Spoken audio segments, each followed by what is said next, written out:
Curry just making tons of buckets, lots of points. Warriors hosting the Blazers, only their second home game. There's Steph. My handle's good. Tough layup. Got it to go. Okay, we'll look at it again. Flies by Robert Covington. At this point, Curry had 6 points, which ordinarily isn't something that puts you this high up in sports. Do better. All right, in front of Dame Lillard. Okay, we're at 9. So, Ken, we're doing math, as you like to say, because we're just adding up. So 9, and we get 2 more there. 3 guys around him, and he somehow gets them all up and makes the bucket. That's 11. Curry, do I hear 14? Comes off the screen.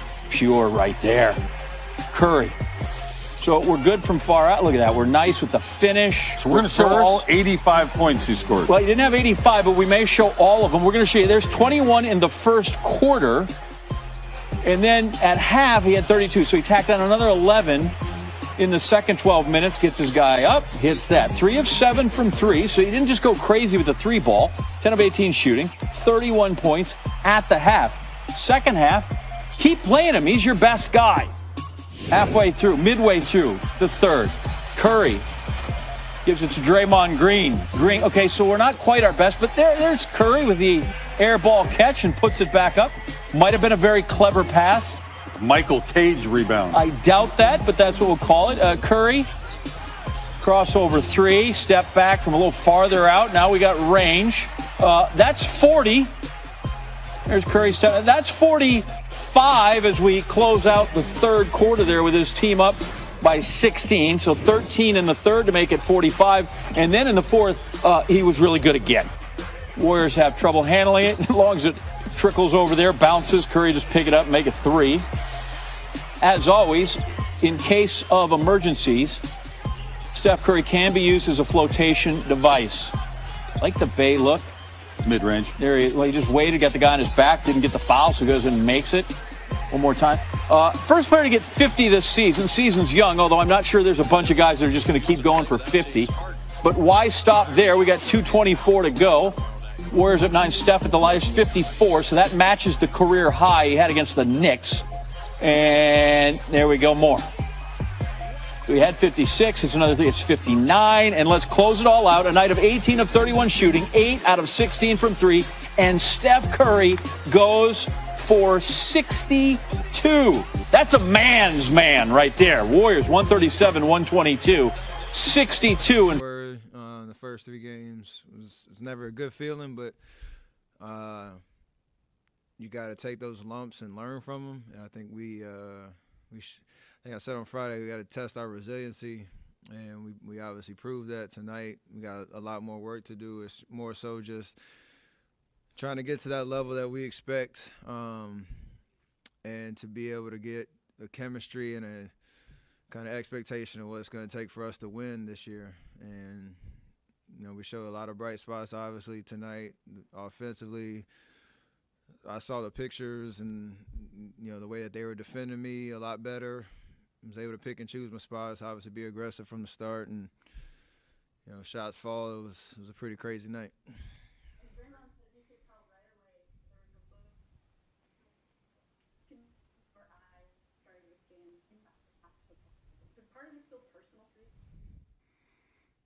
Cue the Jordan meme, right? I take all that personally. It's just an opportunity to kind of assert my will on the game early and try to create some energy and get off to the right foot. I think as crazy as it sounds after the game, all we really wanted to do was win the first quarter and take it from there. And obviously that's what we did, and continued momentum. And we got a winning spirit. We just got to figure out how to do it consistently. And against the good teams in the league, it's going to test us. You so much feed off of the fans and that energy, and you seem to kind of ignite your own energy with your teammates. How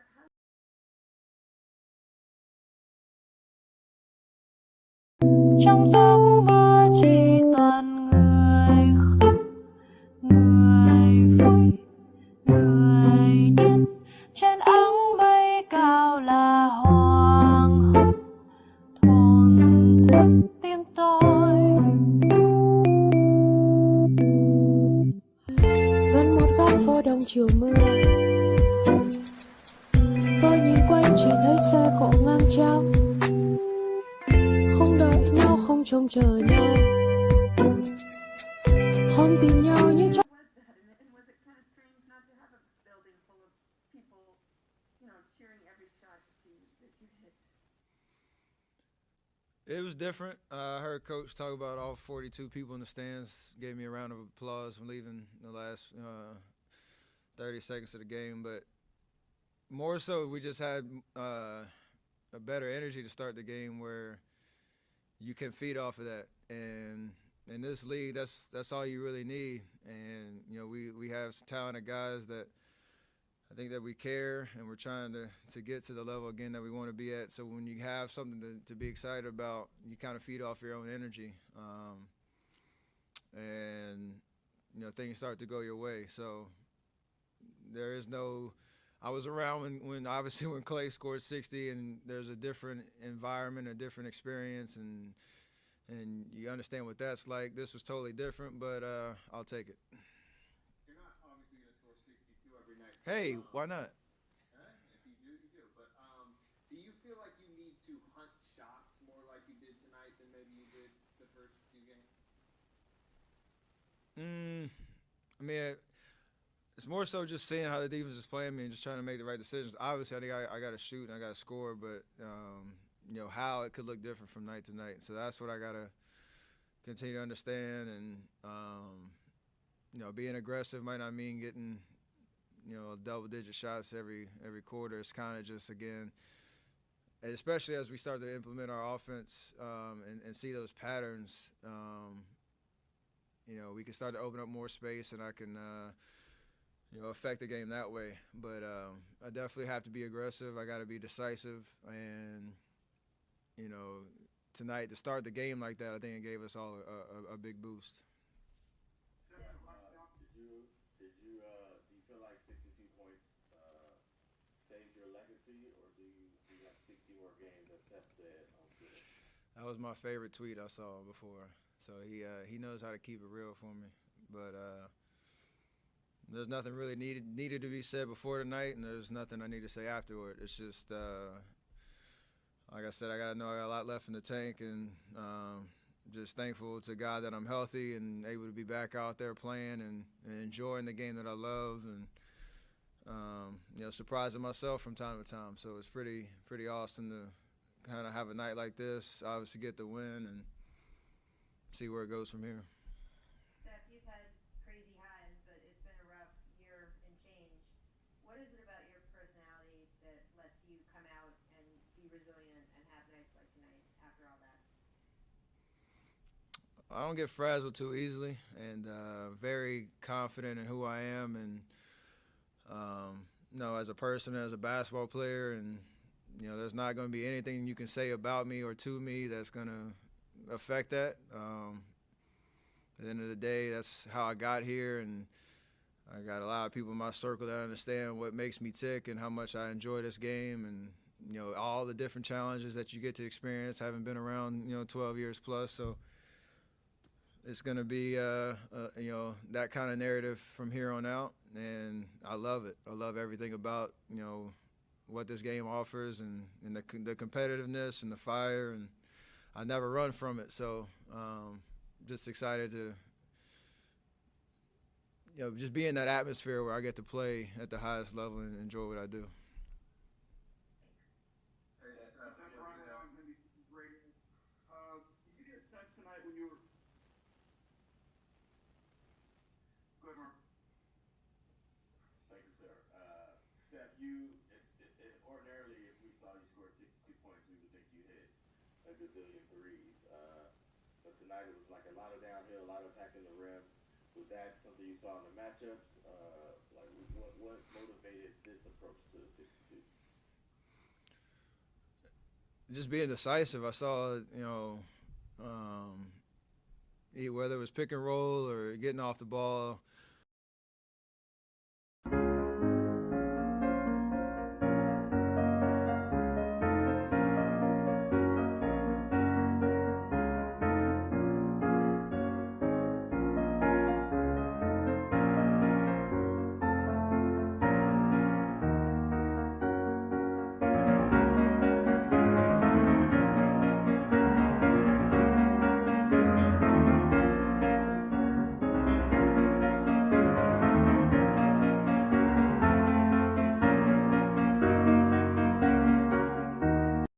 of slowed down a little bit and knew that if we got to the right, our spacing on Friday was not great, and we looked at some film and understood how to get to the right positions on the floor for everybody to have room to work. And I got to those spots in the first quarter, and it was just I was feeling good. I obviously had good energy and was able to get downhill and get to the bucket, and that softens the defense up a little bit, and then you can start to get some transition threes or obviously got to hit some tough ones from time to time, but it's just a matter of taking what the defense gave me in the first quarter and getting a good flow from there. So definitely helped, honestly, to play the same team twice and make the adjustments. It was really like a playoff type vibe where you can watch the film, know that they probably weren't going to make too many adjustments because it worked on Friday, and we had to answer. Hey, Steph, Kylan with Cron 4. Have you talked to Klay Thompson at all tonight? I saw he tweeted at you about joining the Elite 60-point club. No, I haven't talked to him yet. I'll call him on the way home, but I appreciated the tweet. I've been chasing to get in that club, since he did it. So, If this team and get them to the finals this season. Yes, I do. And let me explain, Max, what I mean by that. I want to make sure I'm very clear. I'm not picking the Warriors to come out of the West because I've said it and I've been on the record and I've stated this many times. Steph Curry ain't winning the championship without Klay Thompson, and Klay Thompson ain't winning the championship without Steph Curry. I've said that on numerous occasions. Mm-hmm. They are the greatest shooting backcourt known to man. I am not engaging in hyperbole. I am not exaggerating. I challenge anybody with any kind of basketball knowledge to talk to me about NBA basketball, which started in 1946 and became the NBA in 1950, 70 years ago. I challenge anyone to show me a better shooting backcourt than Steph Curry and Klay Thompson. They are the greatest in the history of basketball. And I challenge anybody to show me a greater shooter than Steph Curry. There is no one. No one. You might have better set shooters, but in terms of shooting, whether it's a set shot, it's off the dribble, from the right side, the left side, the wings, the key, it does not matter. This brother is the greatest shooter I've ever seen in my damn life. And when you consider that and you couple that with his movement without the basketball, and you combine that with the exceptional coaching of Steve Kerr and his staff and the unselfishness of players feeding off the leadership of Steph Curry, this is the kind of element, Max, that I don't think he gets enough appreciation for. If you watch guys, it can be guys like Draymond Green and others who are in the lineup for 30-plus minutes a night. Or it could be somebody who's coming off the bench, averaging 8 to 10 minutes. You see behind-the-head passes and stuff. Guys are open, but they know instinctually to give the ball to that man. When you know basketball, you understand that people have belief in their own individual abilities. I have never seen someone, a leader, generate the level of selflessness that Steph Curry generates from his teammates. They all know instinctually when it comes to shooting the ball, if that brother got an inch free, give it to him. His movement without the basketball, his sniper-like marksmanship, all of those things considered, combined with Wiseman, a rim protector that you picked with number 2 overall, being on the front court with Draymond, a Jordan Poole, others that you got, Kelly Oubre's a big pickup, stuff like that. I believe with Steph Curry, could they pull it off? Could they upset? Could they get to a conference finals? Hell yes. I got the Lakers as my favorites. I got the Clippers as the number 1 team to watch. But I do not sleep on any team with a healthy Steph Curry and weapons, not shooting weapons, but the other weapons around him. Man, I can't sleep on them, Max. I just can't do it. Well, as usual, you make a very interesting point in a losing argument. Yep, Steph Curry is totally selfless, right? And by the way, the ball doesn't even stick with him. And that has an effect. I would say Magic Johnson was like, những bài hát ước gì tình yêu chỉ như làn sương mong manh tan theo vui đùa trong phút chốc vì ta còn trăm ngàn lo nghĩ vấn vương sao ngồi đây lo nghĩ một con người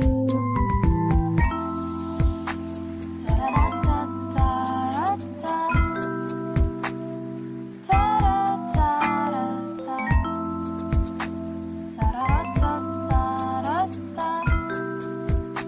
that too, Stephen A. He was a guy who made his team selfless, like with his passing. Everyone knew they had to have their head on a swivel too, right? Had to be ready for everything. It's not going to make a difference in this season to get them to the finals. And here's the issue, and it's very simple. You don't need to have a great shooting team to get to the finals. You don't need that, even though in this day and age, of course the greatest shooting backcourt ever is going to come from this era because shooting keeps getting better and better because it's emphasized more and more, right? And of course it was Steph and Clay. That's uncontroversial. Everyone, I think, agrees with that. You don't need necessarily the greatest shooting backcourt ever, but you need to be able to shoot the ball. Tell me, other than Steph, who's the greatest shooter of all time, when you consider everything you just said, he's the greatest shooter of all time. I don't think it's particularly close, right? You talk about Ray Allen or even Clay or whoever else you want. Steph's doing it on the move with the handles. He's a mobile artillery unit, and he can do it from 35 feet. He kind of invented that. Tell me one other player on the Warriors who's going to get real minutes who shoots average for his position from deep. Average. Because Oubre is below average, Wiggins is below average, Draymond is below average, Pascal is below average, Wiseman is below average. You don't have a single other average three-point shooter because some of those dudes are way below average. Now, Steph's the greatest ever, but with that little shooting, you are never going to get to the NBA Finals. It's not going to happen even with Steph Curry. Well, I'm certainly, again, not accusing them of going to the finals, but I think it's important that understand, and I want to explain this, the difference between the selflessness that you brought up with Magic, a selflessness that's generated by LeBron compared to Steph Curry. See, LeBron feeds himself, and because he's so phenomenal, everyone knows to stand down. But he has the ball. He's the one creating mismatches. He's the one calling plays and audibles and things of that nature. Not to use a football analogy, but it's appropriate in this particular situation. Magic Johnson feeds other dudes, and because he fed other dudes, all right, because he did that, he made them look good. So as a result, there's a level of selflessness that they didn't mind acquiescing to and capitulating to because they knew that they would stand the benefit as individuals. Their numbers would soar. In the case of Steph Curry, what's amazing about him is that you could see guys open 15 feet away from the basket, and Steph Curry got a slither of room 25 feet away from the basket. And instinctually, they know to give him the damn ball because he is so phenomenal. They actually get joy from watching the show, the sniper-like tendencies that he puts on display. They actually enjoy it. He makes everyone into a passer. He does that, unlike anybody that I've ever seen. So I'm saying there's a different level of selflessness that he generates. And because of that, with the coaching and with the savant kind of mentality that Draymond Green has on the basketball court, a Wiseman who's a legit 7-1 as a rim protector, able to help him, a Wiggins who can ball, not shoot threes, Max, but he's a 20-point per game plus scorer from the field, shooting about 45% from the field. Kelly Oubre, his athleticism, his length, he can shoot 35% from three-point range, plus he can put up buckets 15 to 20 a night. I'm saying don't sleep on the Warriors. They will be in the playoffs, and Steph Curry in the playoffs throws everything off. I can't dismiss it.